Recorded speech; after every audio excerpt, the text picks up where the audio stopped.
ഞാനും ചേച്ചിയും കൂടെ ഒക്കെ ഒരു മെഗാ സീരിയൽ ഒരുപാട് ചെയ്തിട്ടുണ്ട്.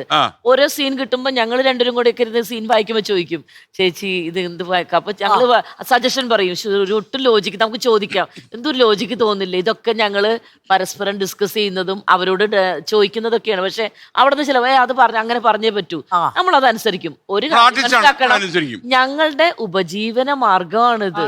ഇത് ചെയ്താലേ, അല്ലാണ്ട് നേരത്തെ പുള്ളിക്കാരൻ പറഞ്ഞു ഒരുപാട് ഒരു സെക്കൻഡ്, ഒരുപാട് സമ്പാദിച്ചു വെച്ചിട്ടില്ല, ഇനി നിർത്തിക്കൂടെ എന്ന് ഈ ചേട്ടൻ ചോദിച്ചു. ഈ ചേട്ടൻ. അപ്പൊ ഞാൻ പറഞ്ഞു ഞങ്ങൾ അങ്ങനെയൊന്നും എന്റെ വീട് നടക്കണുള്ളൂ ചേട്ടാ. ഞാനേ എന്റെ ചെറിയ വീട് ഒരു 4 സെന്റില് ചേട്ടാ സാർ, ഒരു 4 സെന്റിൽ ഒരു ചെറിയ വീട് ഞാൻ ഇപ്പൊ ചെയ്തുകൊണ്ടിരിക്കുന്നുള്ളൂ. അതുപോലും പൂർത്തി ഒരേ ഒരു സീരിയല് വലിയ വീടുണ്ടല്ലോ, ആ വീടാണ് പൊളിച്ചിട്ട് ഇപ്പൊ അത് ശരി. പൊളിക്കേണ്ട കാര്യം ഉണ്ടായിരുന്നു. പഴയ വീട് എന്തെല്ലാം പ്രശ്നങ്ങൾ കൊണ്ടാണ് ഞാനത് പൊളിച്ചതെന്നൊന്ന് ആലോചിക്കണം. ഒരു വീട് ഇവരെല്ലാവരും പറഞ്ഞു വരുന്നത് എവിടെയാണോ ഞങ്ങൾ തുടങ്ങിയത് ആ തുടങ്ങിയിടത്തേക്ക് അവരും വരുന്നു. അതൊരു സന്തോഷമുള്ള കാര്യമാണ്. കാരണം ഇതിനകത്ത് ഇത്തരത്തിലുള്ള ഒരു നെഗറ്റീവ് വേർഷൻ ഉണ്ട് എന്നത് അംഗീകരിക്കുന്നു ഞങ്ങൾ മനസ്സിലാക്കുന്നുണ്ട്.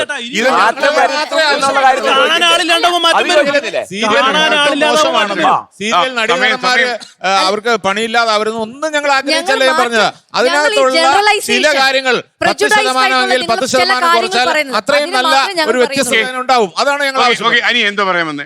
സർ, ഇപ്പൊ മാറ്റങ്ങൾ എല്ലാത്തിലുണ്ട്. സീരിയലിൽ മാത്രമല്ല സിനിമയിലുണ്ടല്ലോ. മറ്റേ എന്താ പറയാ, ടീനേജ് പിള്ളേരെ വെച്ചിട്ട് ഇതിന് മുമ്പ് എനിക്കൊന്നൊരു 30 വർഷം മുമ്പ് ഇങ്ങനെ ഇല്ലായിരുന്നു. എനിക്ക് 27. ഞാൻ വായിച്ച് റിസർച്ച് ചെയ്ത് അറിഞ്ഞതിന്റെ പേരില്ല. അപ്പൊ സാറ് പറഞ്ഞ പോലെ മാറ്റം എല്ലാത്തിലുണ്ട്. അതെ അതെ ഈ ചേട്ടൻ പറഞ്ഞു, നമ്മുടെ ചേട്ടൻ പറഞ്ഞു കോസ്റ്റ്യൂം, കമ്മല്, അങ്ങനത്തെ കാര്യങ്ങളൊക്കെ ഭയങ്കര പ്രശ്നമാണെന്നൊക്കെ. പക്ഷെ ഇതുകൊണ്ട് ഞങ്ങൾ ഇടുന്ന കോസ്റ്റ്യൂം ഒക്കെ കേർട്ടസി ചെയ്യാനായിട്ട് കുറെ പേരുണ്ട് കേട്ടോ. അങ്ങനെയും ഇതിന്റെ അകത്ത് കുറെ കാര്യങ്ങളുണ്ട്. ബിസിനസ് മൈൻ, അതെ, കോസ്റ്റ്യൂം കേർട്ടസി, അതെ. നമുക്ക് ഞങ്ങൾക്ക് കുറെ ബിസിനസ് വുമൺ, കുറെ ബിസിനസ് ചെയ്യുന്ന ചേട്ടന്മാരൊക്കെ ഉണ്ട്. നമ്മുടെ അടുത്ത് സാരിയൊക്കെ അയച്ചു തന്നിട്ട്, സാരിയൊക്കെ അയച്ചു തന്നിട്ട് ചോദിക്കും അതൊന്ന് ഇട്ട് തന്നെയാണ് ഞാൻ അത് പ്രതികരിച്ചത്.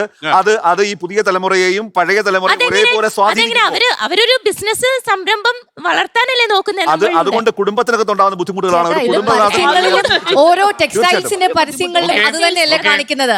അവരവരെ ലേറ്റസ്റ്റ് പോലുള്ളവർ ഒത്തിരി സ്വാധീനിച്ചിട്ടുണ്ട്. ഇവരുടെ ഈ ഡ്രസ് ആണെങ്കിലും കോസ്റ്റ്യൂം ആണെങ്കിലും ഇതെല്ലാം ഞങ്ങൾക്കും ഇത് നല്ലതായിട്ട് പ്രയോജനമുണ്ട്.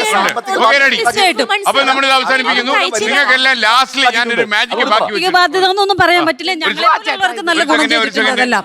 ലോകത്തെവിടെയായാലും ഏത് സമയത്തും 24 വാർത്തകളും ഓഗ്മെന്റഡ് റിയാലിറ്റി പാക്കേജുകളും എക്സ്പ്ലെയിനറുകളും വിശദമായി കാണാൻ ഞങ്ങളുടെ യൂട്യൂബ് ചാനൽ നിങ്ങൾക്ക് സബ്സ്ക്രൈബ് ചെയ്യാം.